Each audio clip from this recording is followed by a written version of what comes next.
ব্রাহ্মণবাড়িয়ার আলোচিত ইসলামী বক্তা মুফতি গিয়াসউদ্দিন তাহেরীর ভক্তরা ফের পুলিশের গাড়িতে হামলা চালিয়েছে। শনিবার রাতে জেলার বিজয়নগর উপজেলার নাজিরাবাড়ি গ্রামের মাহফিল থেকে তাহেরীকে গ্রেপ্তার করতে গেলে এ হামলার ঘটনা ঘটে। এই সময় হট্টগোলের মধ্যে মাহফিল থেকে পালিয়ে যায় তাহেরী। বিজয়নগর থানা পুলিশের ভারপ্রাপ্ত কর্মকর্তা মোহাম্মদ রওশন আলী বিষয়টি নিশ্চিত করেছেন।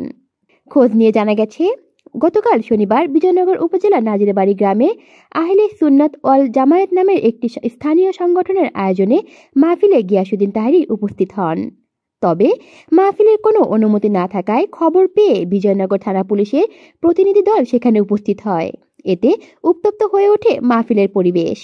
এ সময় গিয়াসউদ্দিন তাহেরীকে তার ভক্তরা পাশের একটি বাড়িতে নিয়ে যায়।